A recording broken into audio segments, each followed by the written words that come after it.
सभी का बहुत बहुत स्वागत है मेरे चैनल हमारे सितारे ज्योतिष में। मैं डॉक्टर कौशल्या भार आज आपके लिए कुछ विशेष लेकर आई हूँ। आज का हमारा विषय है राहु, कि राहु किस प्रकार हमारे जीवन को प्रभावित करता है, किस तरह हमारी कुंडली में उनका विशेष प्रभाव होता है। वैसे तो हम सभी जानते हैं कि राहु के विषय में कि स्वरभानु नाम के असुर थे, जिनका सर कटने से सुदर्शन चक्र के माध्यम से, श्री विष्णु के सुदर्शन चक्र से उनका सिर जब अलग होता है तो इनका निर्माण होता है। तो इनकी एक कथा है कि इन्होंने जब अमृत पान किया स्वरभानु नाम के असुर ने, तो चंद्र और सूर्य देव ने इनकी श्री विष्णु भगवान के समक्ष जाकर इनकी बात बताई कि इन्होंने अमृत का पान किया है। तो श्री विष्णु भगवान ने सुदर्शन चक्र से स्वरभानु का धड़ जो है वो अलग कर दिया। तो इनका सिर जो अलग हुआ वो है राहु कहलाया, और जो धड़ है वो केतु के नाम से प्रसिद्ध हुई। तो ये तो इनका एक वैदिक ज्योतिष में प्रादुर्भाव किस प्रकार हुआ वो बताया है। वैसे राहु केतु की कोई हेवनली बॉडी है नहीं, सौरमंडल में इनका कोई ऐसा ग्रह या कोई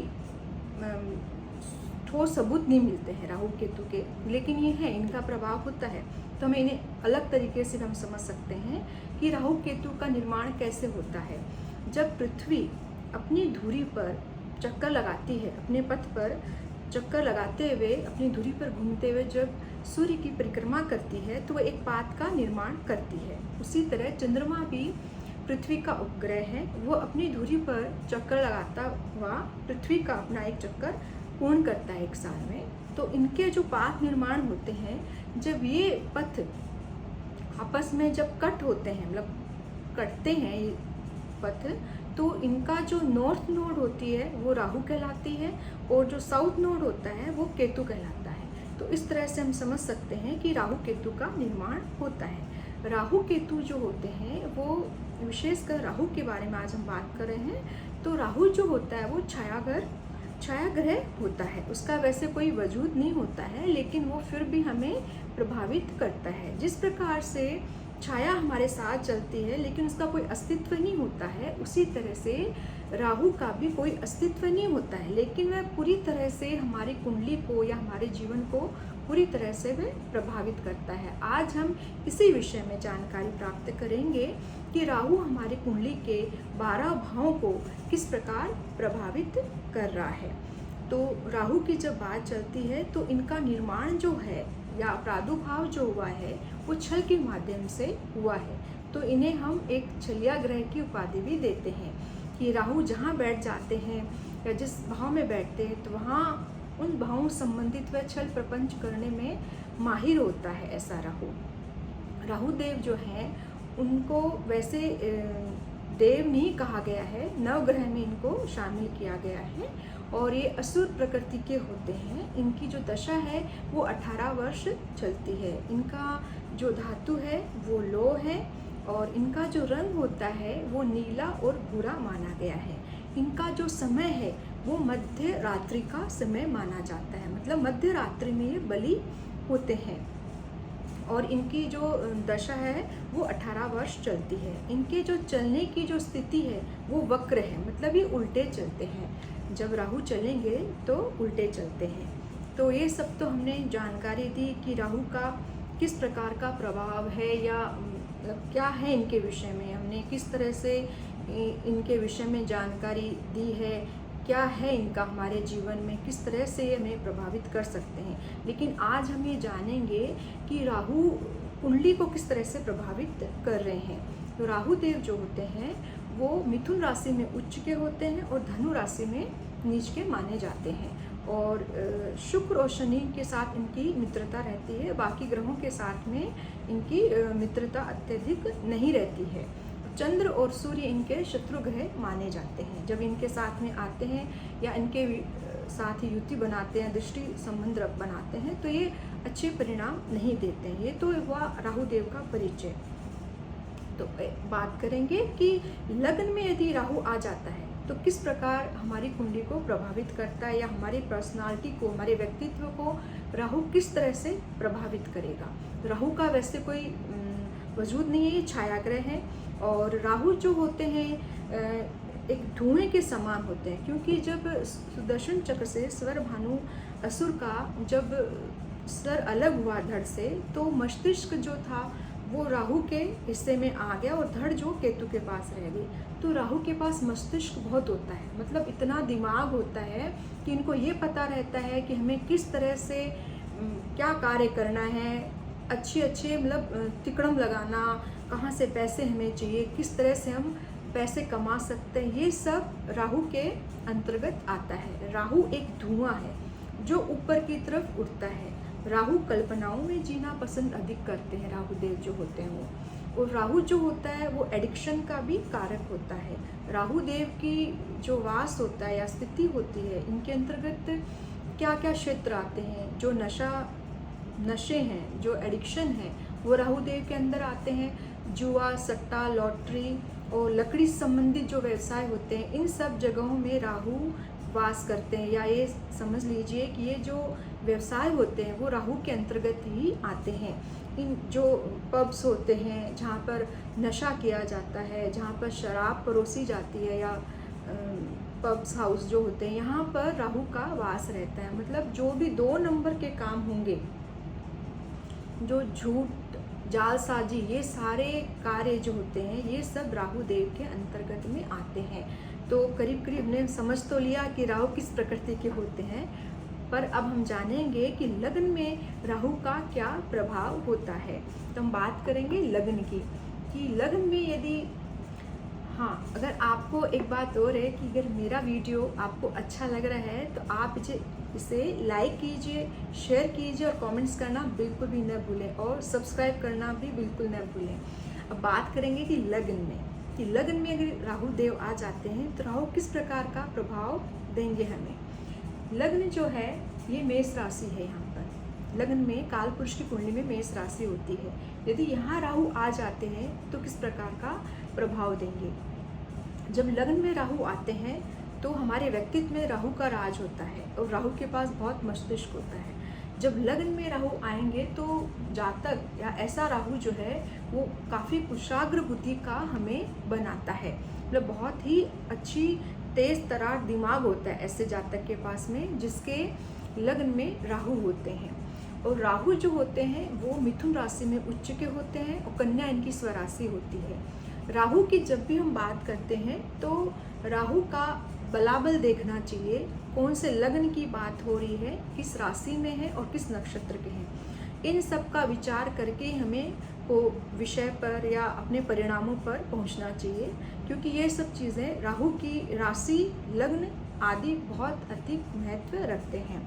जब लग्न में राहु आएंगे तो आपको बहुत ही कुशाग्र बुद्धि के बनाएंगे। आप अपने कार्य जो हैं बहुत जल्दी करना पसंद करेंगे, उनका परिणाम किसी भी तरीके से आप निकालना चाहेंगे कि कैसे भी हो लेकिन मेरे कार्य जरूर बनने चाहिए, मुझे पैसे कमाने हैं, मुझे मेरा कार्य हर तरीके से करना है। ऐसा राहु जब लग्न में आता है तो आपको इस तरह की प्रकृति देता है। आप थोड़े लंबे कद के हो सकते हैं, थुलथुल आपका शरीर हो सकता है। यदि राहु पाप प्रभाव में है तो आपको कोई टाइप का एडिक्शन भी हो सकता है, आपको नशे की आदत भी हो सकती है। ऐसा राहु जो होता है वो व्यक्ति को कल्पनाओं में लेके जाता है। मतलब वो बैठे बैठे कल्पनाएं करता है कि मतलब कार्य तो वो धीरे करेगा लेकिन कल्पना अधिक करेगा कि मैं इस कार्य को किस तरह से कर सकता हूँ, और एक कुशाग्र बुद्धि देता है। जो डिप्लोमेट्स होते हैं, जो रणनीतिकार होते हैं, जो देश विदेश से संबंधित नीतियाँ बनाते हैं, किसी देश को किस तरह से परास्त करना है, इस तरह के जो जातक होते हैं उनके कहीं ना कहीं लग्न में बहुत ही बलाबल ले करके राहु महाराज या राहु देव विराजमान रहते हैं। राहु को गुरु की समान दृष्टियाँ प्राप्त होती है। पंचम दृष्टि होती है उनकी, सप्तम होती है और नवम दृष्टि होती है। तो ऐसा राहु जब पंचम दृष्टि डालेगा पंचम भाव पर तो कुशाग्र बुद्धि का तो बनाएगा, लेकिन यदि राहु यहाँ पर पाप प्रभाव में होते हैं या यहाँ पर कोई युति नहीं होती है, यदि शुभ ग्रहों के साथ में, एक बात और है राहु के विषय में, यदि शुभ ग्रह के साथ में युति बनाते हैं तो ये उस शुभ ग्रह के गुणों को ग्रहण कर लेते हैं, क्योंकि ये छाया ग्रह है, जिस तरह का आकार या प्रकार इनको मिलेगा उस तरह से ढल जाते हैं। लेकिन यदि ये अकेले हैं, युति में नहीं है, तो ये अपना पूर्ण प्रभाव अपना ही रखेंगे और राहु जो होते हैं वो शनिवत होते हैं, करीब करीब इनके जो प्रभाव होते हैं शनि के समान ही माने जाते हैं। तो इनकी पंचम दृष्टि पंचम भाव पर बनेगी। तो यदि राहु यदि उच्च का है या स्वराशि का है तो ऐसा जातक कुशाग्र बुद्धि का जरूर होता है।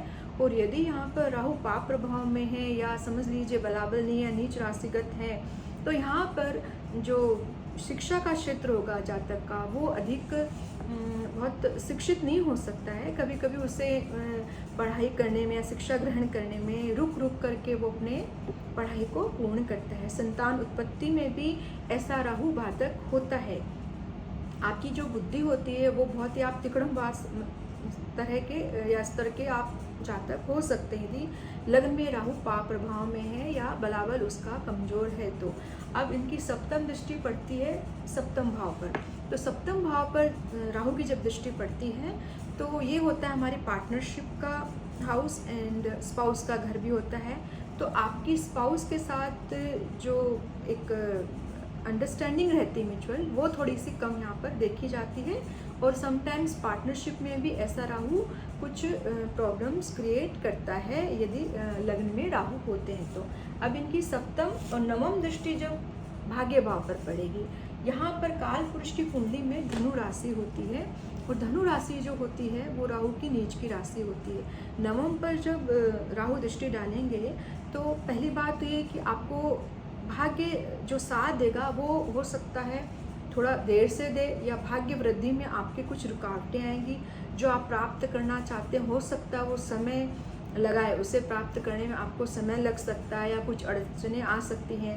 आपके पिता के साथ में भी थोड़ी कम बनेगी जब लग्न में राहु विराजमान रहते हैं तो। ये तो हुआ लग्न के राहु का फल कि लग्न में यदि राहु आ जाते हैं तो किस प्रकार कुंडली को प्रभावित करेंगे। अब बात करेंगे कि दूसरे भाव में राहु क्या कमाल करते हैं।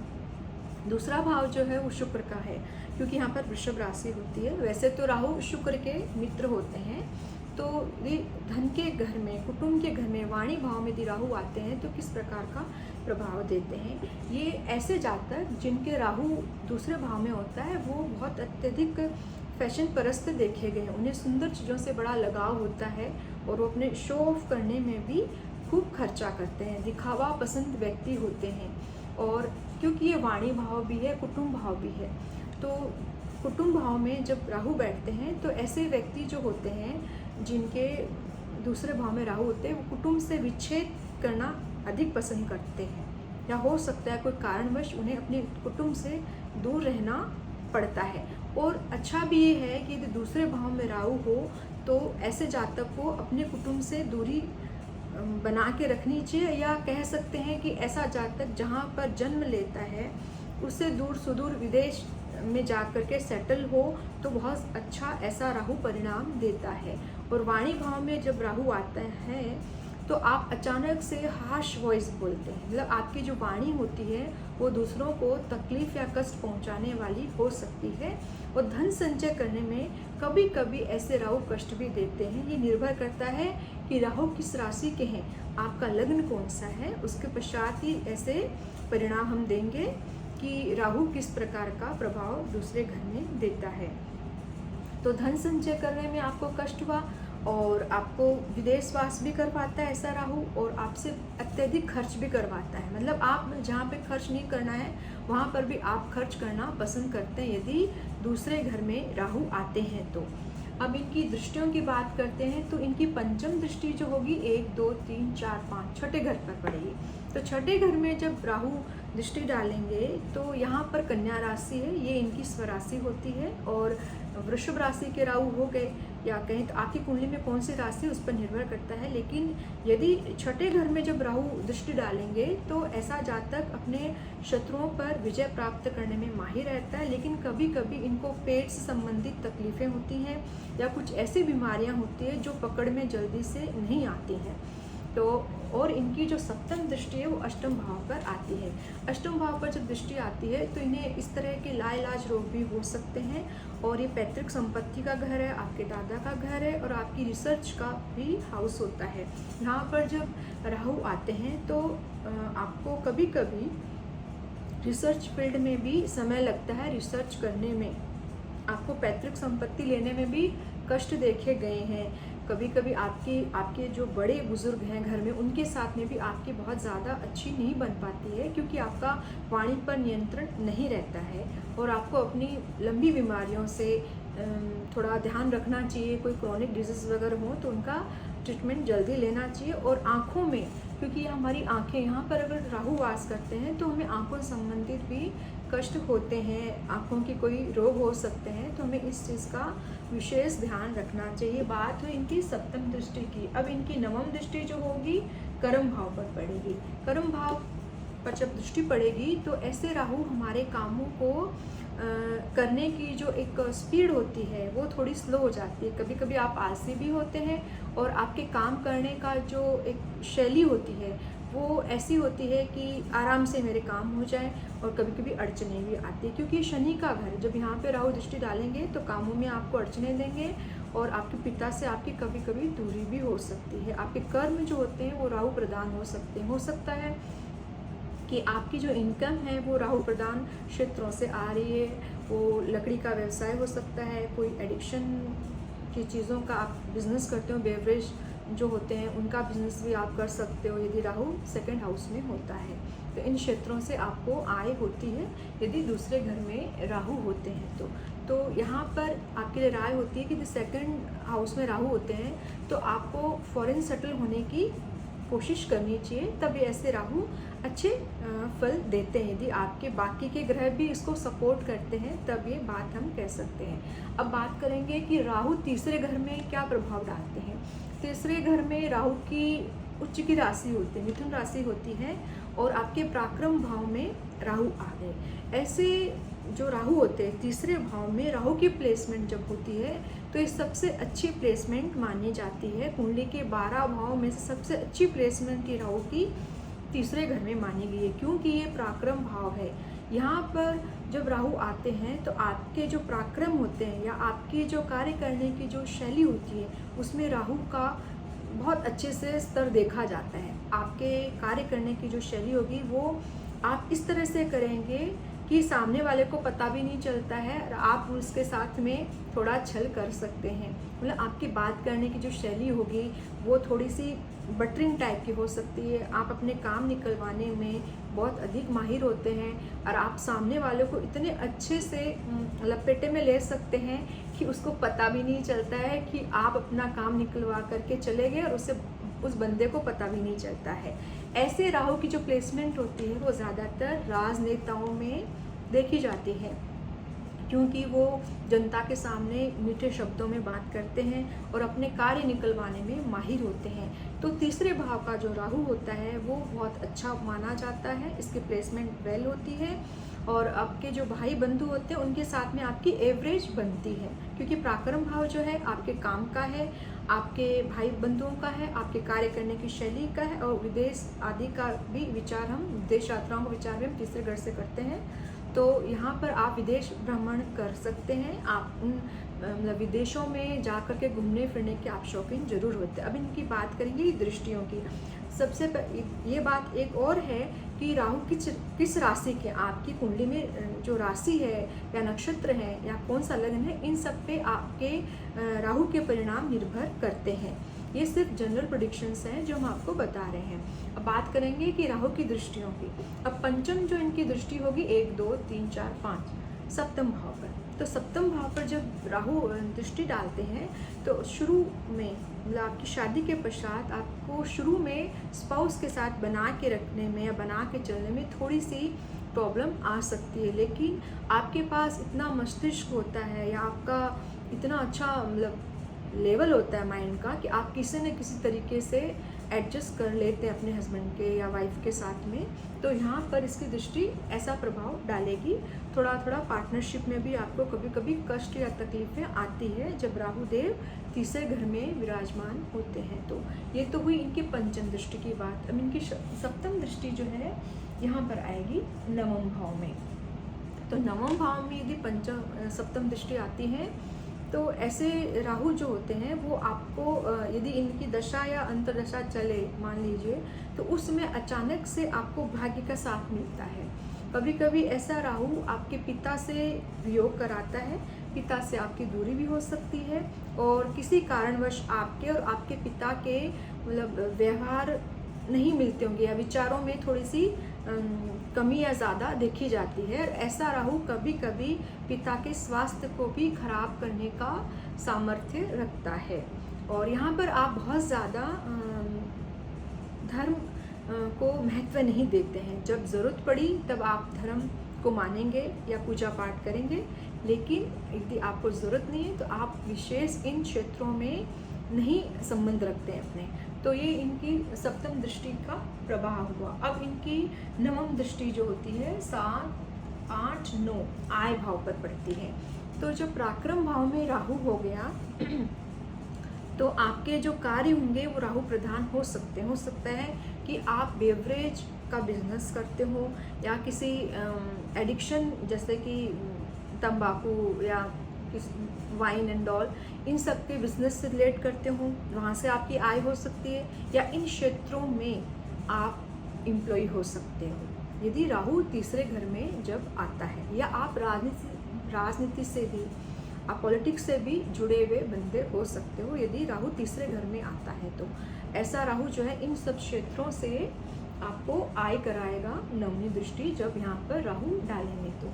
और आपके जो कार्य होंगे वो जल्द से जल्द हो सकते हैं, उनमें कभी अड़चने आने का सवाल नहीं होता है, बहुत जल्दी ऐसे कार्य होते हैं। अगर राहु युति में होते हैं तो अच्छे रहते हैं, अकेले राहु होते हैं वो तो स्वतंत्र हो जाते हैं अपने परिणामों को देने के लिए। तो ये बात हुई तीसरे भाव की कि राहु तीसरे भाव में रहकर किस प्रकार का प्रभाव देते हैं। अब बात करेंगे कि राहु यदि चतुर्थ भाव में आते हैं तो किस प्रकार का प्रभाव देते हैं। चतुर्थ भाव जो होता है वो हमारे मन का होता है, और काल पुरुष की कुंडली में चंद्रमा का ये घर है, और शुक्र को यहाँ पर दिशा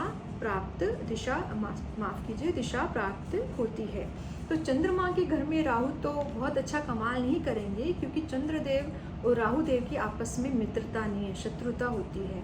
तो जब चतुर्थ भाव में राहु आते हैं तो आपका अपनी माता के साथ थोड़ा वैमनस्य जरूर हो सकता है, और आपकी जो सुख सुविधाएं हैं, भवन, वाहन आदि, इन सबको बनाने में आपको थोड़ी मेहनत करनी होती है, लेकिन फिर भी आप इन सब चीज़ों को एक समय पश्चात प्राप्त कर लेते हैं। लेकिन जब राहु देव मन में आते हैं तो ऐसे राहु देव की वजह से, इस राहु की वजह से आपके मन की था पाना, मतलब सामने वाला आपके मन को जल्दी से रीड नहीं कर सकता, आपके मन की था पाना थोड़ा मुश्किल हो जाता है। आप कहते कुछ और है, ये जो शब्द है वो तीसरे भाव के लिए में भी लागू होगा। यदि तीसरे घर में भी जब राहु होते हैं तो व्यक्ति कहता कुछ और है, करता कुछ और है। और यहाँ पर भी जब चतुर्थ भाव में भी जब राहु आता है तो व्यक्ति कहता कुछ और है, करता कुछ और, उसके मन के अंदर झांक के हम नहीं देख सकते कि इस व्यक्ति के मन में क्या चल रहा है। और जब चतुर्थ भाव में राहु आता है तो जातक को कंपटीशन देता है, वो हर क्षेत्र में कंपटीशन कर सकता है। हो सकता है कि यदि सामने वाले की बहुत अच्छी गाड़ी, घर है, तो व्यक्ति चाहेगा कि मेरे भी ऐसा हो, मतलब कॉम्पिटिटिव बना देता है जब राहु चौथे घर में आता है तो। और ऐसा व्यक्ति थोड़ा अंदर से थोड़ा कनिंग नेचर का हो सकता है यदि चतुर्थ भाव में राहु आते हैं तो। और आपकी गृहस्थी का जो माहौल होता है वहाँ पर बहुत ज़्यादा अच्छे परिणाम राहु देव नहीं देते हैं। कभी कभी यदि राहु पाप प्रभाव में हो तो आपकी माता या आपकी पत्नी मानसिक तकलीफ़ों से गुजरती है, उन्हें किसी तरह के मानसिक मतलब कहिए तो आपको मतलब मेंटल स्ट्रेस वगैरह से वो ज़रूर जूझ सकती है यदि राहु चतुर्थ भाव में होते हैं तो। ये तो चतुर्थ भाव के राहु की बात हुई। अब इनकी बात करते हैं कि इनकी दृष्टियाँ किस प्रकार प्रभावित हमें करेगी। तो इनकी पंचम दृष्टि पड़ेगी 1, 2, 3, 4, 5 अष्टम भाव पर।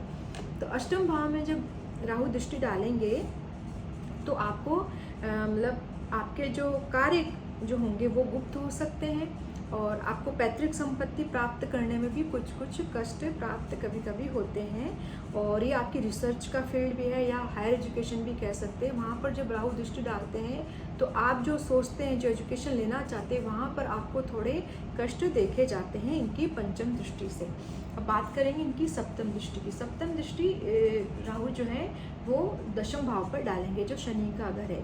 तो आपके जो कर्म होते हैं वो शनि प्रधान हो सकते हैं, राहु प्रधान हो सकते हैं, और कार्यों में कभी कभी विलंब या अड़चने देखी जाती हैं, बहुत धीरे भी आपके कार्य हो सकते हैं, या राहु प्रधान आपके कार्य जरूर होते हैं, जिसमें कि आपका बेवरेज हो गया, आपके कोई एडिक्शन हो गया, जुआ, सट्टा, लॉटरी, ये सब कार्य से आप जुड़े हो सकते हैं, या कोई आपका लकड़ी का बिजनेस हो सकता है, या आप कोई शनि प्रधान जो उद्योग होते हैं उन सब में भी आप उनसे जुड़े रह सकते हैं जब चतुर्थ भाव में राहु आता है। तो अब बात करेंगे इनकी नवमी दृष्टि की। तो इनकी नवमी दृष्टि जो भी वो 12वें भाव पर होगी। तो 12वां भाव हमारे व्यय का होता है, हमारी हैबिट्स का होता है। यदि राहु यहाँ पर जब दृष्टि डालते हैं तो हमारे व्यय जो होंगे वो बेवजह के होंगे, या हम सैर सपाटा या फॉरेन घूमने में, विदेशों में भ्रमण करने के आदी हो सकते हैं। कभी कभी हम अनर्गल बात करने के भी आदी होते हैं, या हमारे जो व्यय होते हैं वो कभी कभी गुप्त भी होते हैं, जो हमें पता भी नहीं चलता है कि हमारे मतलब दूसरे नहीं पता कर सकते कि इनके खर्चे कहाँ हो रहे हैं। तो जब राहु व्यय भाव पर दृष्टि डालता है तो इन सब चीज़ों का प्रभाव देता है, और ऐसे लोगों को कोर्ट केस या लिटिगेशन आदि से ज़रूर दूर रहना चाहिए, और किसी भी तरह का एडिक्शन उन्हें नहीं करना चाहिए यदि चतुर्थ भाव में राहु होते हैं। तो अब बात करेंगे कि पंचम भाव में राहु किस प्रकार का प्रभाव देंगे। पंचम भाव जो है वो हमारी विद्या का भाव है, हमारे डाइजेशन का, डाइजेस्टिव सिस्टम जो रहता है उसको लीड करता है, 5th हाउस जो है, और हमारी संतान का भाव है, हमारी शिक्षा का है, हमारे बौद्धिक स्तर का भाव पंचम भाव होता है। यदि यहाँ राहु देव आ जाते तो किस तरह का प्रभाव डालते हैं, क्योंकि यहाँ पर गुरु को कारक तत्व प्राप्त होता है और ये सूर्य का घर है, तो दोनों ही इसके मित्र नहीं होते हैं। तो यहाँ पर राहु की स्थिति देखनी आवश्यक होती है कि राहु किस राशि के हैं, किस लगन की बात हो रही है, किस युति में है। यदि युति में है तो वो प्रभाव अपनी युति के अनुसार देंगे, जिस ग्रह के साथ वो युति बनाते हैं। यदि अकेले यहाँ राहु आ गए तो आपकी जो शिक्षा का जो स्तर है वो मिनिमम हो जाता है। आपकी बहुत यहाँ पर कोई शुभ ग्रह की यदि दृष्टि होती है तो अलग बात होती है, लेकिन यदि यहाँ पर शुभ ग्रह की दृष्टि नहीं हुई तो आप जो एजुकेशन लेना चाहते हैं वहाँ पर वो बाधा जरूर डालता है, वो आप एजुकेशन ले नहीं पाते हैं यदि यहाँ पर राहु होते हैं तो। और दूसरी चीज़ ये है कि आपका जो डाइजेशन है, जो पाचन शक्ति है, उसको भी ऐसा राहु जरूर प्रभावित करता है। वहाँ पर भी कुछ आपको तकलीफ़ें दे सकते हैं। आपके पाचन तंत्र को भी ऐसा राहु कभी कभी खराब करता है। आपकी संतान के साथ भी आपका अलगाव हो सकता है कि विचार नहीं मिलते हो, क्योंकि ये सूर्य का घर है। तो यहाँ पर जब राहु बैठेंगे तो हो सकता है कि आपको अपनी संतान के साथ मिला के चलने में आपको कष्ट आ रहे होंगे जरूर। इस तरह का प्रभाव राहु देता है। और जब इनकी दशा या अंतर्दशा आती है तो राहु आपको डिसीजन मेकिंग जो रहती है वो कभी भी अच्छी नहीं हो सकती। हो सकता है आप कोई निर्णय लें और वो निर्णय गलत हो जाए, उस निर्णय की वजह से आपको तकलीफ हो, अगर यदि पंचम भाव में अकेला राहु जब बैठता है। हाँ, यदि उच्च के होते हैं या स्वराशि के होते हैं तो इनके परिणाम कुछ अलग तरह के हो सकते हैं, भिन्न होंगे, वो अपने हिसाब से उस समय परिणाम देते हैं। अब बात करेंगे कि इनकी दृष्टियों की। यहाँ पर संतान उत्पत्ति में भी ऐसा राहु बाधा जरूर देता है जब पंचम में राहु आता है। यदि ये शुभ प्रभाव में नहीं हो या पाप प्रभाव में आ गए हो, कोई शुभ ग्रह की दृष्टि नहीं हो, तो यहाँ पर संतान उत्पत्ति में बाधा जरूर देखी जाती है। अब बात करेंगे इनकी दृष्टियों की। तो दृष्टि इनकी पंचम दृष्टि हो जाएगी 1, 2, 3, 4, 5 आपके भाग्य भाव पर, और यहाँ पर है गुरु की राशि, और ये है सूर्य की राशि में।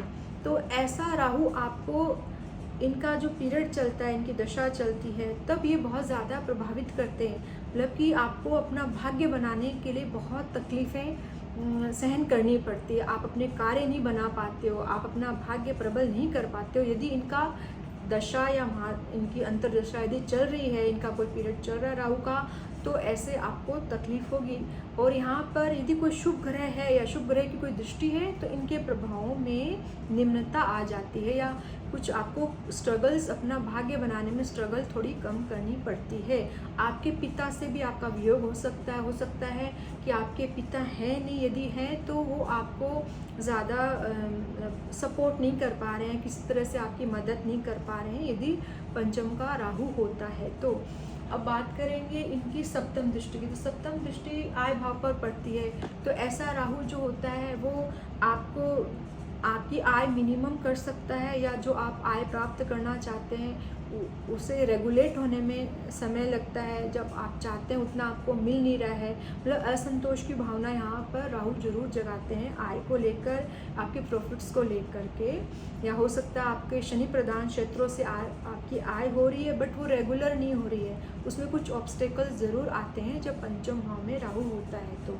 अब बात करेंगे कि इनकी नवमी दृष्टि की। तो नवमी दृष्टि जो होगी 7, 8, 9 लगन पे पड़ेगी। इनकी नवमी दृष्टि जब लगन पे आती है तो आपके व्यक्तित्व में थोड़ी सी कमी देते हैं। आप बहुत जल्दी कार्य करने के आदी होते हैं। आप कभी कभी डिसीजन मेकिंग्स जो होती हैं, आपके निर्णय लेने की जो क्षमता है वो कभी कभी तकलीफ देती है आपको। जब इनका पीरियड चले तो ये दशा चल रही है तो विशेषकर उस समय जरूर प्रभावित करेगा राहु। बाकी आपके ओवरऑल जो आपका जो एक कुंडली का विश्लेषण है उसमें भी आपको राहु तकलीफ तो जरूर देता है यदि पंचम भाव में अकेला राहु बैठा हो तो। इनकी जब नवमी दृष्टि लगन पे पड़ेगी तो हमने बात की कि पंचम में राहु का किस प्रकार का प्रभाव है। अब बात करेंगे छठे घर में यदि राहु आ जाए तो किस प्रकार का प्रभाव देता है। छठा घर जो होता है रोग का, रिपु का, ऋण का, तकलीफ़ों का, झंझटों का, इन सब से संबंधित छठा भाव होता है। और एक कहावत है या कह दीजिए कि ज्योतिष में एक मान्यता होती है कि त्रिक भावों में जब पापी ग्रह आते हैं तो अच्छा फल प्रदान करते हैं, क्योंकि ये इनका क्षेत्र होता है। लिटिगेशन का हाउस है जिसका खुद जो नेतृत्व राहु स्वयं करते हैं। लिटिगेशन से रिलेटेड जो कार्य होते हैं वो राहु उनको हैंडल करते हैं। यदि यहाँ पर राहु आ जाते हैं तो इनका जो प्रभाव रहेगा वो ज़्यादा रहता है। राहु इन सब चीज़ों से बहुत अच्छे से निपटना जानते हैं कि किस तरह से हमें ये इन मतलब शत्रुओं पे किस तरह से हमें हैंडल करना है, हमें किस तरह से अपने ऋणों को मैनेज करना है, या अपनी जो बीमारियां हैं उसको किस तरह से मैनेज करना है।